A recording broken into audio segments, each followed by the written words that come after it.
Assalamualaikum warahmatullahi wabarakatuh. Alhamdulillah kita dapat bertemu kembali di pembelajaran kita pada minggu ini, yakni pembelajaran fikih.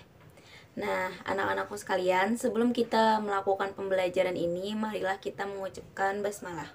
Bismillahirrahmanirrahim. Ya, untuk pembelajaran sebelumnya, apakah ada yang masih ingat? Ya, benar ya. Jadi pembelajaran sebelumnya yakni mengenai toharah, yaitu tentang cara mensucikan hadas, tentang wudhu, mandi wajib, dan juga tayamum. Nah, sekarang kita di pembelajaran selanjutnya, yakni pembelajaran hari ini mengenai darah perempuan atau pandangan Islam mengenai darah perempuan. Nah, jadi anak-anakku sekalian, silahkan kalian simak video pembelajaran pada hari ini ya. Jadi pembahasan kita adalah yang pertama darah haid, yang kedua ada darah nifas, dan yang ketiga ada darah istihadah. Pengertian darah haid. Haid menurut bahasa yakni as-sailin, yang artinya sesuatu yang mengalir. Nah, sedangkan menurut istilah ialah darah yang keluar dari ujung rahim wanita dalam keadaan sehat tanpa sebab melahirkan atau dalam keadaan sakit dan keluarnya dalam batasan waktu tertentu. Masa dan batasan haid. Menurut ulama Syafi'iyah, batas minimal masa haid adalah sehari semalam dan batas maksimalnya adalah 15 hari. Jika lebih dari 15 hari, maka darah itu termasuk darah istihadah dan wajib bagi perempuan untuk mandi dan sholat. Para ulama berbeda pendapat mengenai batas umur perempuan saat haid, yang mana menurut Imam Abu Hanifah usia perempuan pertama kali haid adalah 9 tahun, sedangkan umur berhentinya adalah 55 tahun. Nah, menurut Imam Malik, perempuan haid dari umur 9 tahun sampai 70 tahun. Dan menurut Imam Syafi'i, tidak ada batasan untuk umur berhentinya masa haid selama perempuan itu masih hidup. Nah, biasanya sampai umur 62 tahun. Dan menurut Imam Hambali, membatasi akhir usia perempuan haid sampai 50 tahun. Hal ini karena penjelasan Aisyah bahwa perempuan yang berumur 50 tahun sudah keluar dari batas haid.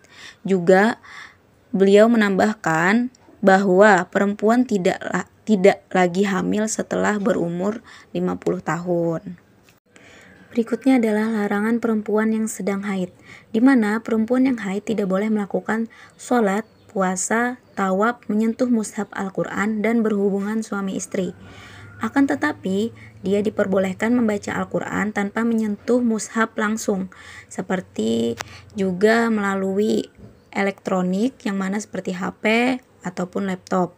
Nah, di mana juga wanita haid diperbolehkan berzikir dan boleh melayani atau bermesraan dengan suaminya kecuali pada kemaluannya. Maksudnya di mana dalam Quran surah Al-Baqarah ayat 222 yang artinya, dan mereka menanyakan kepadamu Muhammad tentang haid.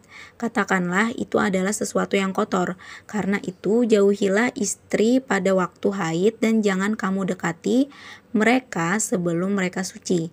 Apabila mereka telah suci, campurilah mereka sesuai dengan ketentuan yang diperintahkan Allah kepadamu.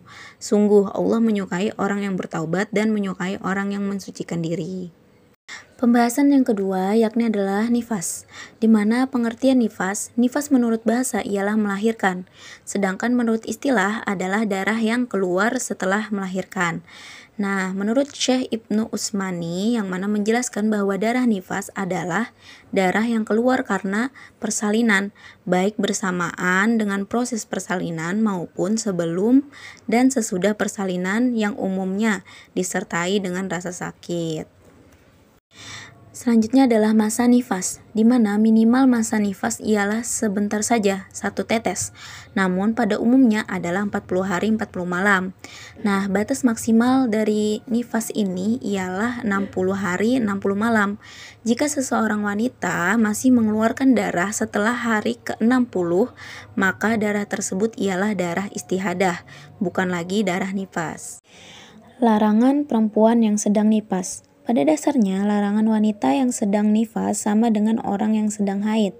Nah, seperti tidak boleh melakukan sholat, puasa, tawaf, menyentuh mushaf Al-Quran, dan berhubungan suami istri.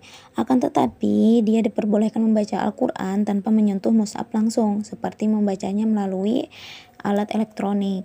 Nah, juga dibolehkan untuk berzikir dan boleh melayani atau bermesraan dengan suaminya kecuali pada kemaluannya. Selanjutnya ialah darah istihadah. Istihadah secara bahasa ialah masdar dari kata istihadat al-mar'ah. Artinya wanita itu sedang mengalami darah istihadah. Istihadah adalah darah yang keluar dari kebiasaan, yaitu tidak pada saat haid dan bukan pula karena melahirkan. Pada umumnya darah ini keluar ketika sakit, sehingga sering disebut darah penyakit. Sifat dari darah istihadah umumnya berwarna merah seperti darah pada umumnya, encer dan tidak berbau. Darah ini tidak diketahui batasannya dan hanya akan berhenti setelah keadaan normal dan darahnya mengering. Nah, wanita yang mengalami istihadah dihukumi sama seperti wanita suci, sehingga harus tetap sholat, puasa, dan boleh berhubungan suami istri. Nah, seperti biasa, di akhir video pembelajaran ini akan ada tugas untuk kalian ya. Nah, jangan lupa dikerjakan. Yang pertama, tugasnya jelaskan pengertian darah haid secara bahasa dan istilah. Yang kedua, jelaskan pengertian darah nifas menurut bahasa dan istilah. Yang ketiga, jelaskan pengertian darah istihadah.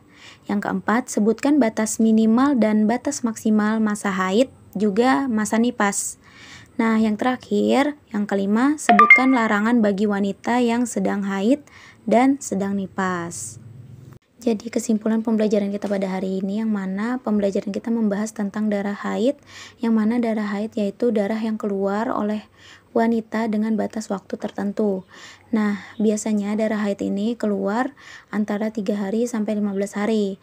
Nah, juga ada darah nifas yang mana darah setelah wanita melahirkan.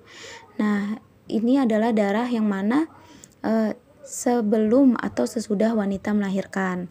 Nah, juga ada darah istihadah yaitu darah penyakit yang mana keluar dan tanpa batas waktu yang diketahui darah ini keluarnya. Nah, seperti itu ya pembelajaran kita pada hari ini. Semoga kalian dapat memahaminya. Nah, mungkin kita cukupkan saja pembelajaran kita pada hari ini. Jangan lupa mengucapkan hamdalah, alhamdulillahirabbil alamin. Untuk pembelajaran kita selanjutnya yaitu mengenai konsep sholat dalam Islam. Nah, jangan lupa jaga protokol kesehatannya. Selalu stay healthy, stay positif. Wassalamualaikum warahmatullahi wabarakatuh.